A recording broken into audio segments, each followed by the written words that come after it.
Books make you hope. Books make you dream. Books make you laugh. Books make you scream. This is the Books That Make You show, discussing books with authors and experts, unraveling the inner pages of all the books that help make us who we are. Welcome to Books That Make You. I'm Desiree Duffy, your host, and we're talking about books that make you stand at the intersection of poverty, abuse, addiction, alongside of memoir writer Brittany Means. Memoirs give us that up-close perspective of someone's life, things that sometimes roll by us as numbers, statistics, vague references to circumstances that we don't have in our own lives. They often don't really impact us until we experience them with some sense of empathy. And that is what Brittany does. She is a writer and an editor. She lives in Albuquerque, New Mexico. Brittany Means has a memoir called Hell If We Don't Change Our Ways. It's from Zibby Books. Brittany's childhood was filled with abuse, neglect, violence, a lot of instability. In part, it was caused by her mother's rather nomadic existence. So there was a lot going on there. So Brittany shares that in her book. And now we are honored to have her here sharing it with us. And Brittany has earned her MFA from the nonfiction writing program at the University of Iowa. Congratulations on that. And she holds a bachelor's in English from Ball State University. Brittany, hello. Welcome to the show. Thank you for being with us. Hi, thank you for having me on. Okay, this memoir, your book, it is a heavy read. It's intense, and it covers a lot of very, sometimes hard to swallow topics and circumstances, but this was your life. How does it feel to be a child? Because you still seem like a child. You're very young to have this memoir out and to be standing there at that intersection of poverty, abuse, addiction. Can you talk about that? Yeah. I think, unfortunately, this isn't an especially rare story. I think there are a lot of people, a lot of children out there who are living in these conditions. And for me, it was, when I was a kid, it's what I grew up with. So I didn't think it was that strange. It wasn't until I was older and processing it that I realized this isn't how things should be. There's a better way. But yeah, it's one of the hardest things is growing older and realizing how many kids and how many people are still living like this. Definitely when you grow up and you have that perspective and you get exposed to other folks, people, ideas, you learn more about the ways of the world, because when you're a child, you're just in it. This is what you're taught. That's what you know. That's how you exist. I'm curious, as a country, as a society, because you're right, people, it's like we put our blinders on a lot of times to things that are going on, but it's there. What do you see caseworkers, teachers, neighbors, what do people need to work on to be better at seeing and hearing children if they're in peril? I think one thing is just recognizing how complex all of these situations can be. Like abuse in the family can be really complex. When I was a kid, I was coached on what to say and what not to say. And just knowing that, if a kid seems like they're in distress and they say they're not, and they are saying all the right things, that doesn't necessarily mean that nothing's wrong. And yeah, just one of the best things you can do is understand the complexities, like in my story and other stories, and also realizing that just societally, we need to take care of people in general better. If people are paid living wages, if people have access to healthcare and mental health care, if we're better educated about the abuse dynamics, then, kids benefit from everyone being well. It really is a systemic issue, isn't it? You mentioned being coached to say things a certain way. Is that what happened in your circumstances? Yeah. Child Protective Services were called, and I was taught, what phrases not to say, what things not to draw. There are situations where kids, unfortunately, they don't know why they are taught these things, but they are taught how to avoid getting help, essentially. And as a child, you're there to make your parents happy. You were trying to do what mommy want, I imagine, right? Mm-hmm. Yeah. Can you talk a little bit more about your memoir and your story, and tell us why you felt it was important for you to write it and tell it to the world? Yeah. So I have my book here. Well, I have the jacket cover. My actual book is in the other room. But I mostly started writing this book because I needed to process a lot of things, and writing is how I process. I had some pretty awful memories that were just really strong in my head, and getting them down on the page felt like getting them out of my head. But on top of that, when I was growing up, I read a lot of books, and I really appreciated when a book described something that before I read it had felt like some weird thing that only happened to me, and having someone put it into words was always really important. And I just hoped that I could do something like that for my readers. And Brittany, I want to circle back just a little bit, because you talk about treating addiction as a disease and how that can indeed help our society. Can you talk a little bit more about that, please? Yeah. I think especially in the United States, we've criminalized addiction. People have addiction and they end up in jail, where that doesn't really help their conditions. And aside from the legal system, we just collectively see addiction as some kind of moral failing, or that it can only happen to some people, or they're not trying hard enough, or all of these things that we think about addiction, when really, like, scientifically, medically, we know it's a disease. And there are other countries where they're treating it as the disease it is, instead of sending people to jail. And I think if we do that here, we'll have a lot fewer stories like mine.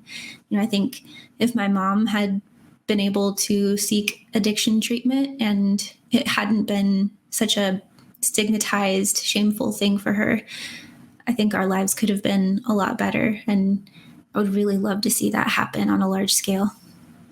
Yeah. And I think, imagining how different your life would be, because she was struggling herself. And when you treat somebody like a criminal, and what they're doing is a criminal offense, then they act like a criminal. And it goes back to, she was coaching you in what to say and how to react. And all of that helped insulate you and keep you from getting help, and honestly, her from getting the help that she needed too. Mm-hmm. Yeah. Yeah. Let's talk about the healing power of writing, because it's no easy task writing a memoir. That soul, releases that emotion, your experiences, everything that goes onto the page from your life. Why do you feel it's important for writers, or people just in general, to be able to express themselves in such a capacity? Yeah, it's a good question. I think when we're able to tell our stories, one, like the act of telling someone else is you're bringing them in, and you're not alone with it anymore. Like doing all of these interviews people have asked me, is it hard to recount the hardest times of your life? And for me, it really feels kind of amazing, because there was so much of my life where I couldn't call things what they were. I couldn't say, like, I'm being abused, or my mom has an addiction.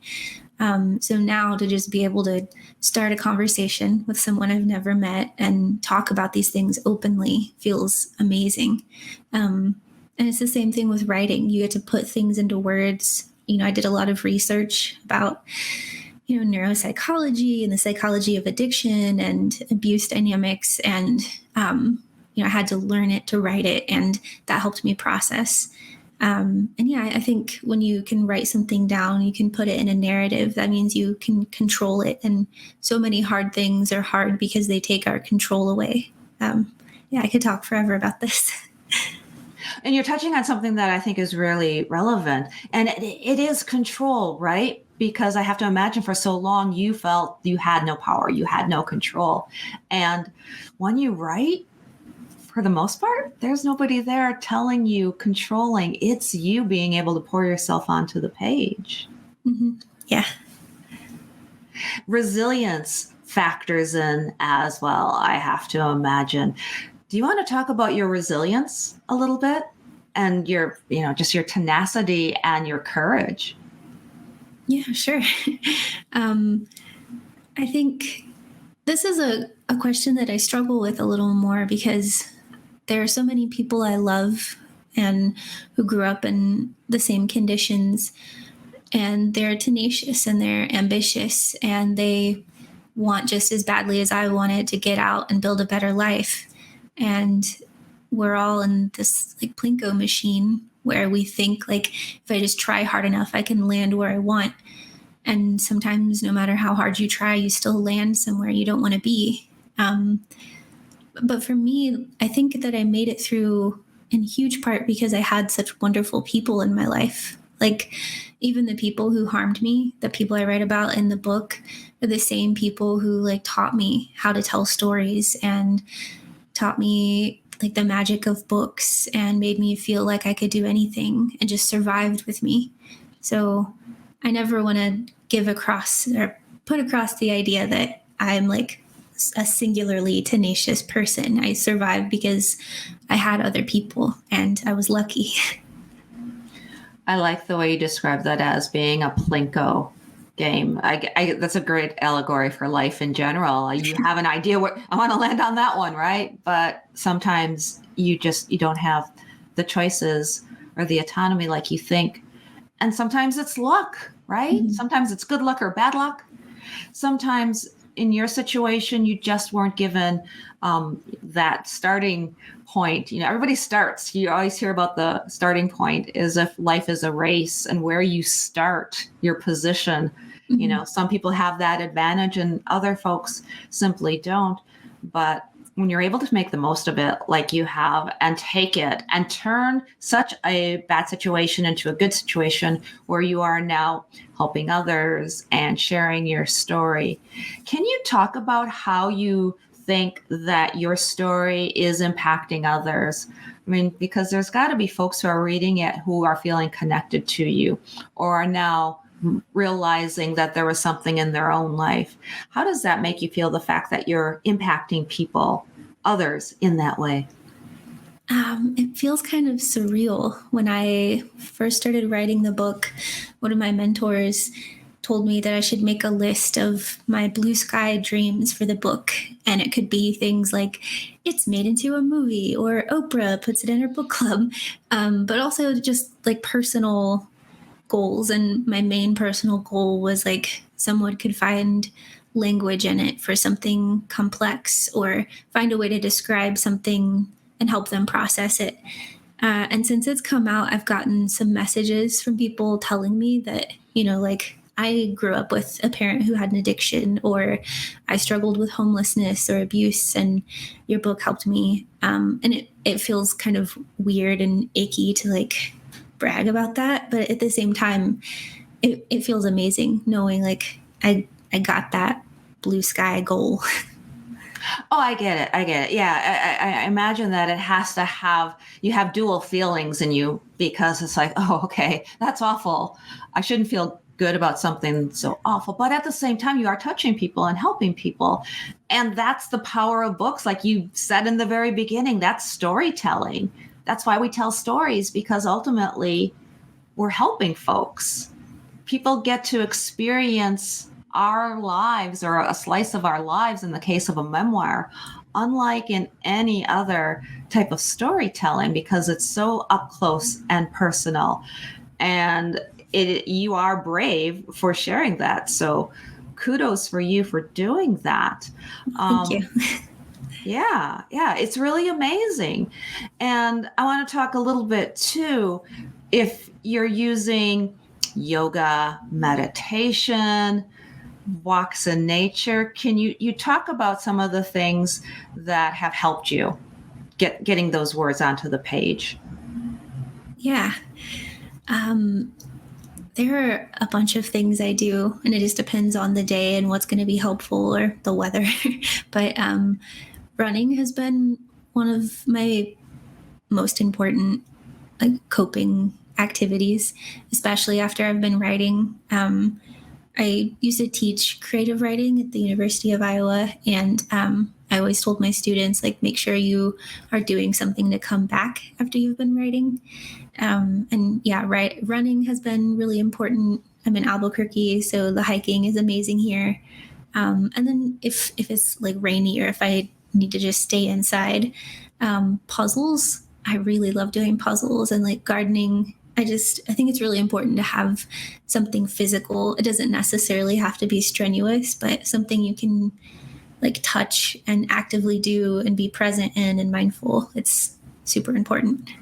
You raise critters too. Oh, yeah. You talk about your furry friends or feathered friends? Yeah. So I have a cat named Baby Jeff. She's my pride and joy. And then I have 5 chickens. So they're all out back right now, and they're kind of cranky because the weather just got cold. But I think pets can be a wonderful, grounding, just magical thing to have in your life. There are days when I'm just so sad or tired or whatever, and I just go sit with the chickens and watch them scratch around and bumble and do their thing, and it's amazing how much it can bring my mood up. Oh, that sounds like such a great moment of peace. I got to tell you something, Brittany. Okay, I got a confession to make to you. Last year, Books That Make You won a Webby Award for our newsletter, which was really awesome. So we got to go to New York, and also there at that moment was Megan the Stallion. Oh my gosh. And I understand you happen to be a fan of Megan. Is that right? Oh my gosh, yes. I think she's incredibly talented. Her lyrics are amazing, her flow, her performances, and of course she's beautiful and funny, and weird, which I always love as a quality in a person when they're super talented and all of these other things, but also just kind of weird, but in the most wonderful way. I'm a huge Megan the Stallion fan. Yeah, she definitely has her own presence and her own personality, and she doesn't care what anybody else is thinking or saying. If you could hand her a copy of your book and say, what would, if she was standing here, or use this as your moment, okay? Let's pretend, because you never know, right? Megan might be listening and watching. What do you want to say to her as you hand her a copy of your book? That's such a hard question. I feel like I would just turn into dust if I was ever in front of her. Wow, I'm blushing just thinking about it. Yeah, I think if I had the chance, I would probably just repeat all the things I said. That I think she's so incredibly talented and funny. I love her anime cosplay. I love her lyrics and her performance. And she also just is a really warm, wonderful person. Yeah. All right. Now I've got heart palpitations. Sorry, didn't mean to do that. But we just put that out into the universe. So cross our fingers. Who knows, right? That's one of those blue sky moments, having her grab a copy of your book, I'm sure. How about this, Brittany? Do you have any thoughts, advice for others, especially folks who might be younger, if they're getting your message about what they can do if they're in a situation where they're dealing with a parent with addiction and abuse issues? What do you want to say to them? I think one of the most important things is that you don't have to feel shame. And I don't know if everyone going through these things feels it, but I know it's really common. And it was one of the main challenges for me, just feeling like things were my fault, even if rationally I understood they weren't. I want want young people to know, like, the adults in your life going through the things they're going through and making the harmful decisions they're going to make. It's not on you. Like, you didn't cause these things. You're not responsible. You are young. And even if you're in a situation where you feel like, maybe it's not this way for normal families, but for me, I have to take care of my parents, or I have to be the like secondary parent to my younger siblings, or I have to hold things together. I'm sorry that someone made you feel like that. It's just not true. And there's a world where you can get out and build a life, and it's all going to feel really far away. And I encourage younger people who are in this situation to just recognize, like, the world's not on your shoulders. And I don't want to just say it gets better, but it can get better, and there are ways out, and I think we'll all be okay. I think that's a great thing to say, because it does get better, and it can get better. You're proof that it can happen, and having hope and that ability to see ahead into the future is what somebody might need right now in this moment to get to the next step. And that is so important. How about something you'd like to say to parents, adults who might be going through addiction or having their own demons in their life, if it is affecting their kids? What would you say to them? What message do you have for them? I think, especially when it comes to addiction, I just want to reiterate that it's not shameful. It's not a moral failing. This is a disease, and it's treatable. And, treatment isn't always accessible, and we don't have the best education, but just know, like, that addiction isn't, you're not failing. There are options out there for treatment. And, aside from that, I hope that parents are taking time to reflect on how they were parented. And if you find yourself, feeling like you're, like, grappling for control with your kids, or you need to, like, overpower them or instill them with discipline and all of these things, like, really take time to reflect on, how did your parents treat you, and how did their parents treat them, and how might you be reenacting that and explaining away your behaviors when you hurt your kids by saying, like, well, I was raised this way, and so X, Y, and Z. You can always break the cycle and really get to know your kid and understand that they're not just an extension of you. That's a person. And that might be really hard to let go of, especially if you weren't parented as lovingly as you could have been. But there's always time to break the cycle. It's always possible. Indeed, it is. Brittany, what's next? More memoirs? What can we look for in the future from you? I'm working on my second book right now, which is more about how delusions manifest in religious communities and stigmata and Munchausen.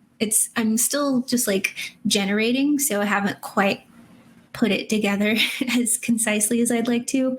But yeah, I'm working on that. It's a lot of research. It's a lot more research than the first book. And then my friend Rachel and I are just kind of for fun writing a TV show about a vampire therapist. So those are my two big projects right now. Oh, that's excellent. I love that. I love both of those projects. Okay. At some point in the future, get back in touch with me, because I either want to talk about that book, because that sounds fascinating. And vampire therapist, I'm there for it. I would love to see that on the screen. That's an excellent idea. All right, Brittany Means, tell everybody where they can go to find out more about you, to find your book. Hell, if we don't change our ways, maybe follow you on social media. Give us your details, if you will. Yeah. You can find pretty much all of my publications and tour stuff and the socials on my website. It's www.brittanymeans.com. And unfortunately, I set up the website and I did it wrong. So you do have to type in the W's or it won't come up. Okay. Put those W's in there. All right. Gotcha. All right. Brittany Means. Thank you so much for being with us today on the Books That Make You show. I had a great time talking with you. And bravo again to you for writing your memoir, sharing your story with the world. It's an amazing journey that you are taking. And I appreciate you sharing it with us. Oh, thank you. I appreciate you taking time to talk to me. Of course. And thank you, everyone, as well. Again, my name is Desiree Duffy, and this is the Books That Make You show. You can find out more about us on our website. It is booksthatmakeyou.com, and you can also follow on Facebook and Instagram. We're on TikTok, and we're on YouTube. Make sure you ring the bell, subscribe, leave some comments below because that helps the channel grow and grow and grow. And don't forget to subscribe to that Webby Award-winning newsletter so you don't miss any news or information or Books That Make You shows with wonderful authors like Brittany. Until next time, all of my bookish buddies, please enjoy all of the books that make you exactly who you are. The host and executive producer of the Books That Make You show is Desiree Duffy. Sound mastering and engineering by Dave Napox. Social media and content promotion by Siddhi Jahagirdar. Copywriting and editing by Mike Robinson. The Books That Make You show is an award-winning podcast produced by Black Chateau Enterprises.